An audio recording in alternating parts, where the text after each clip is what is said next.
जय श्री राम, भारत माता की जय, हर हर महादेव, जय भवानी, जय शिवाजी, भगवान परशुराम की जय, वंदे मातरम।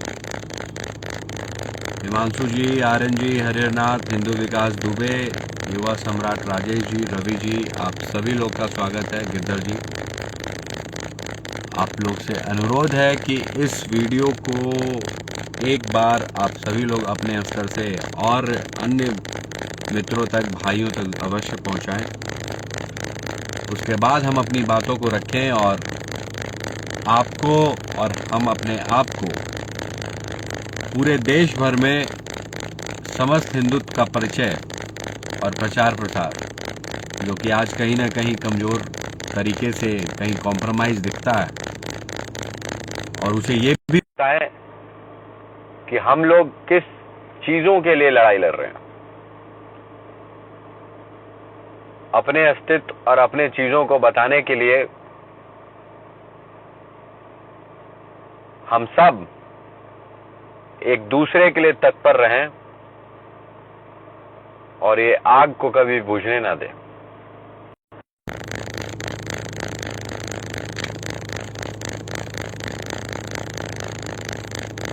सभी लोग जुड़े। देवराज जी, मलचंद जी, रणधीर जी, पंडित अभित जी, आप सभी लोग का स्वागत है।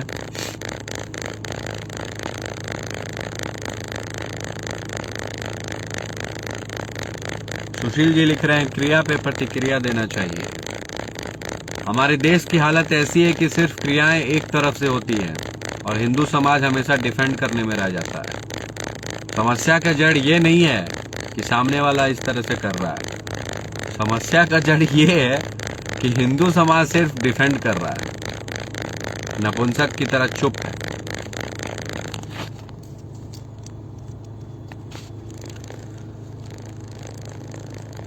समस्या की जड़ ये है।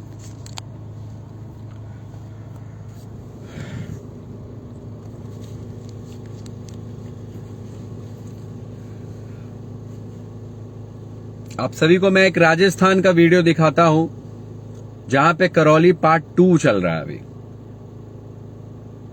करौली पार्ट 2 जोधपुर में आज ही के दिन ईद मनाने के लिए, परशुराम जयंती के दिन, हमारे हिंदू भाई किन्होंने ने भगवा झंडा लगाया था, और उस झंडे को हटाने के लिए विवाद इतना ज्यादा बढ़ गया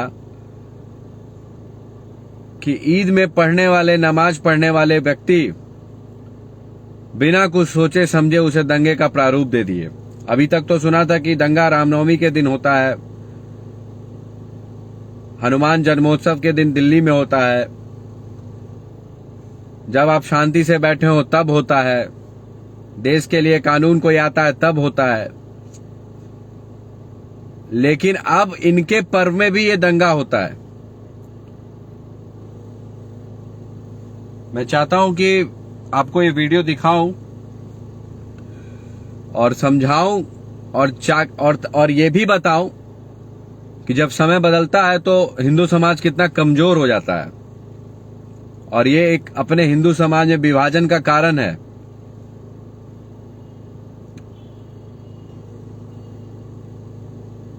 एक वीडियो दिखा रहा हूं मैं, आप सभी लोग देखिए। यहाँ देर रात दो गुटों के बीच झड़प हो गई। झंडा लगाने को लेकर आधी रात को भारी हंगामा हुआ और जोधपुर के जालोरी गेट के पास काफी देर तक पत्थरबाजी होती रही। बताया जा रहा है कि जालोरी गेट सर्कल पर परशुराम जयंती के मौके पर लगे भगवा झंडे को हटाकर ईद का झंडा लगाने पर दो गुटों में झगड़ा हो गया। हालात इस कदर बिगड़ गए कि पत्थरबाजी यहाँ पर होने लगी। तस्वीरें सामने आई, आप दिखा रहे हैं। हालांकि हंगामा करने वालों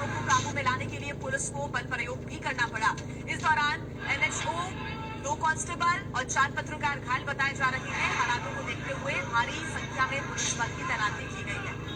आज भगवान परशुराम की जयंती है और दूसरी तरफ आज ईद का त्योहार भी मनाया जा रहा है, लेकिन उसके पहले 3 तस्वीरें आपको हम दिखा रहे हैं। जोधपुर में जो हंगामा हुआ उससे जुड़ी हुई ये तस्वीरें हैं। 2 गुटों में झड़प हो गई और भारी बवाल देखने को मिला। एक दूसरे पर पत्थरबाजी भी करते हुए नजर आए। परशुराम जयंती के मौके पर भगवा झंडा लगाया गया और दूसरी तरफ ईद का झंडा लोग लगा रहे थे। इस बीच विवाद बढ़ गया। तीसरी तस्वीर आप देख रहे हैं, जैसे ही स्थिति अनियंत्रित होती नजर आई, बड़ी संख्या में जवानों को तैनात किया गया। पुलिस के जवान मौके पर पहुंचे और हालात को काबू में करने के लिए पुलिस को हल्का बल प्रयोग भी यहाँ पर करना पड़ा। अक्सर ये होता है कि हमारे देश के अंदर वर्दी पहनने वाले, देश के लिए लड़ने वाले, देश के लिए कुछ भी करने वाले, इनके लिए मैटर नहीं करते हैं। और मैटर करता ये है, बस ये एक झंडा जो कि भारत देश का नहीं है, ये झंडा बस इनके कम्युनिटी का एक सिंबल है। और ये सिंबल इन्हें मजबूत बनाता है और ये अपनी मजबूती को हमेशा दिखाते हैं, बशर्ते कुछ लोग फिर भी इसके बाद सेकुलर होकर के चांद की तारीफ करते हुए ईद का बधाई देते हैं। हमें इससे कोई दिक्कत नहीं है, ये कोई कानूनी जुर्म तो नहीं है, लेकिन समस्या का जड़ ये है कि क्या ये चीज कभी हमारे भारत देश में बंद होगा। भारत देश के अंदर डेवलपमेंट की बात होती है। आपने कभी नहीं सुना होगा कि इस तरह के चीजों को लेकर के, कभी डेवलपमेंट को लेकर के कोई कम्युनिटी या फिर ये कम्युनिटी आपका साथ दी है। लोगों को मारा गया, गाड़ियों को तोड़ा गया, वहां पे दंगे किए गए, जलाए गए, सब तरह से पूरी तरह से तोड़फोड़ किया गया। और सबसे बड़ी बात, आज तक हिंदू कौम हमेशा शांत रहा, शांति का प्रतीक रहा, एक दूसरे का सेवा और परोपकार करता रहा। लेकिन इस कौम ने ऐसा परिचय हमेशा दिया है कि आपको मजबूर करें कि आओ हमसे लड़ो। महाराष्ट्र में हनुमान चालीसा पढ़ने के लिए जेल में भेज दिया जाता है। हनुमान चालीसा पढ़ना क्या जुर्म है? एक सांसद को सिर्फ और सिर्फ इसलिए जेल में डाला जाता है क्योंकि उन्होंने हनुमान चालीसा पढ़ा। राज ठाकरे, उन्होंने रैली की, बोला कि जहां जहां लाउड स्पीकर वहां 2-2 बार हनुमान चालीसा पढ़ेंगे। बिल्कुल सही। इस लाउड स्पीकर का कॉन्सेप्ट पहले मस्जिदों में लाया गया है और जब तक ये लाउड स्पीकर नहीं उतरेगा तब तक ये जो क्रिया पे प्रतिक्रिया वाली बात है वो चीज खत्म नहीं होगा। आप अपना क्रिया करते हैं, उसके बाद आप हमारी प्रतिक्रिया के बाद हमें ही ब्लेम करते हैं। मुझे दिखाने की जरूरत नहीं है कि हमारा कौम कितना मजबूत है, ये सबको पता है जमीनी स्तर पर। और इस देश में जितने भी दंगे हुए, जितने भी परेशानियां आई, जितने भी तोड़फोड़ हुए, सब का सब सिर्फ और सिर्फ एक कौम जिम्मेदार है। वो आपको भी पता है, जिसका पर्व है। भाईचारे और शांति का प्रतीक देने वाले बधाइयों से मैं एक कहना चाहूंगा, छोटा सा मैसेज। आपने कभी सोचा कि जो भाई हमारे भाईचारे के चक्कर में आज चारा बन गए, जिनकी मौत हो गई, जिनको दंगे में मार दिया गया, हर तरह से उनकी, किसी के साथ लव जिहाद का केस, किसी के साथ कोई दंगे में फंसा करके, किसी को कुछ बदनाम करके, आपने उन भाइयों के बारे में नहीं सोचा। और भाईचारा का प्रतीक ये कौन देगा?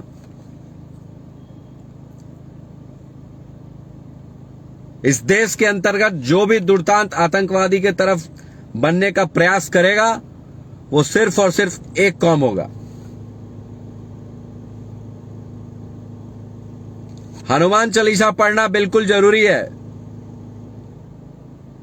शांतिपूर्वक और रोड पे नमाज पढ़ना बहुत बढ़िया बात है। कहना क्या चाहते हैं? रोड पे नमाज पढ़ना यानी इसका मतलब साफ है कि ये हमारा अधिकार है, हमें पढ़ना ही है। आपने कभी सोचा है कि हिंदू अगर रोड पर बैठ करके मंगलवार को हमेशा हनुमान चालीसा पढ़ने लगेगा तो आपकी गिनती कहां जाएगी? आप मजबूर करते हैं दंगा करने के लिए। हिंदू शांत कौम है, इसको समझ करके आप कमजोर ना समझे। खौलता हुआ खून ये अंदर अभी भी जल रहा है महाराणा प्रताप शिवाजी का। राज ठाकरे की एक बोली, 3 को ईद है, 4 को हम नहीं सुनेंगे। क्यों बोलना पड़ा? क्योंकि जब जब मुर्दों हिंदुओं के पास कुछ न कुछ अप्रिय घटना हुई है तब एक शेर जागता है, और उस शेर को जगाना हम आपका सबका कर्तव्य है।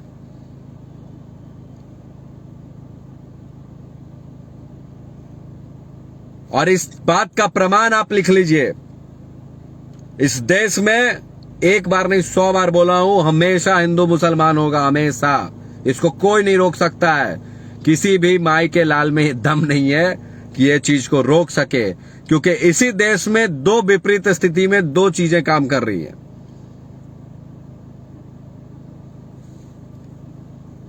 इसका प्रमाण है, पूरे पिछले 3 साल का रिकॉर्ड उठा के देखिए, इधर 6 महीना का रिकॉर्ड उठा के देखिए, 3 साल छोड़ दीजिए। जितने ज्यादा दंगे हुए, किसने इन्फोर्स किया?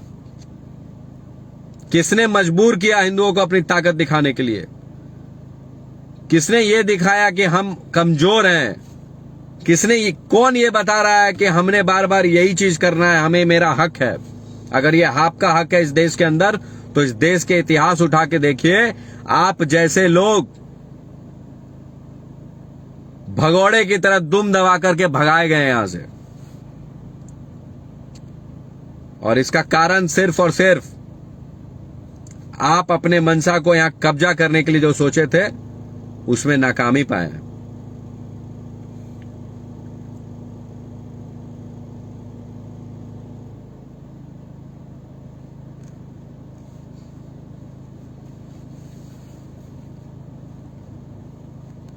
जितने भी ज्यादा लोग हैं, इस बात को समझें कि इनके प्रामाणिकता का आधार क्या है? 0 बटा सन्नाटा। और आपके प्रामाणिकता का आधार क्या है? वो आपकी देश की ये मिट्टी।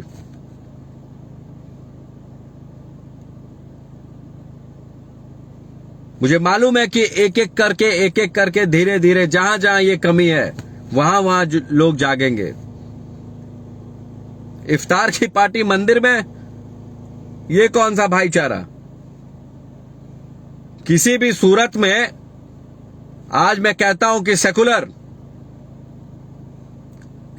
शब्द वहीं पे इंट्रोड्यूस हुआ है जहां पर ये कम्युनिटी कमजोर है, और जहां जहां ये कम्युनिटी पूरी तरह से फुलफिल है, कमजोर नहीं है, इनकी संख्या ज्यादा है, वहां सेकुलर शब्द का नामो निशान नहीं है। अफगानिस्तान, पाकिस्तान, बांग्लादेश, ये देश इस चीज के एग्जाम्पल है। सोच के देखिए दिमाग में। लेकिन भारत देश में ये सेकुलरिटी है। ढोना पड़ता है वोट के लिए, थोड़ा दामाद बनाना पड़ता है, बेटा बनाना पड़ता है, बाप भी बनाना पड़ता है। यहां सिर्फ और सिर्फ 2 जात हो सकते हैं, अमीर और गरीब। उनकी भी कोई बात करे? उनके बारे में तो कोई बात नहीं करता डेवलपमेंट के लिए।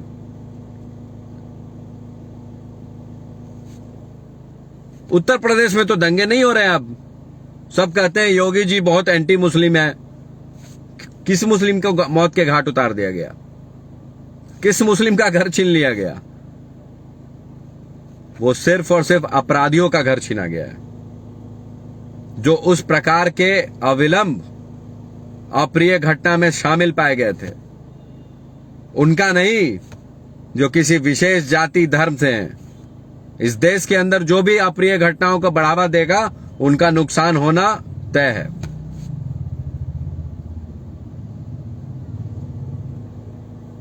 लेकिन इस चीज का चीज हम हिंदू क्यों समझे?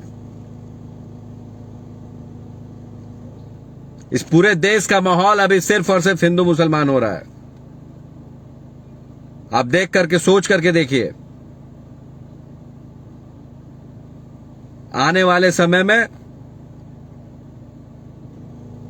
सिर्फ और सिर्फ हिंदुत्व के लिए लड़ाई लड़ी जाएगी, वो भी अपने देश में जहां पे आपका प्रमाण है, जहां पे आपकी चीजें हैं, जहां पे आपका इतिहास है। और जो अपने इतिहास के गलतियों से सीख करके आगे लड़ाई जारी नहीं रखता है, उसका इतिहास में नामो निशान नहीं रहता है।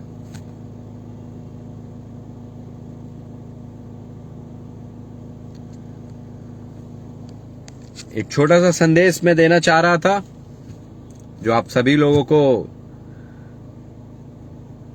में भी अच्छा लगा हो,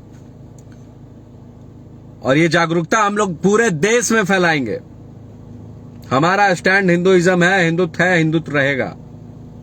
इसके पीछे कुछ नहीं, धर्म हित और राष्ट्र हित। सबसे पहले धर्म, उसके बाद राष्ट्र।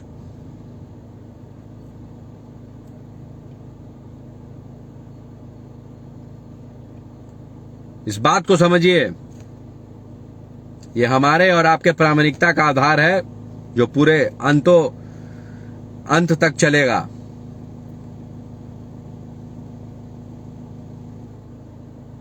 क्योंकि देश की व्यापक स्थिति अभी देश के उन राज्यों में जाकर के देखिए जो समृद्ध है। कहीं गलती से जो समृद्ध राज्य नहीं है वहां पे इस तरह की चीजें हो गई तो उस प्रदेश का, राज्य का दिवाला निकल जाएगा। इस बात की गारंटी मैं अवश्य दे सकता हूं।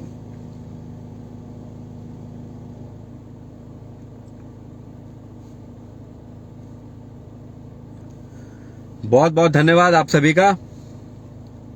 देवराज जी, अंकेश जी, तनिष जी, सौम्य जी, अंकेश जी, थैंक यू सो मच।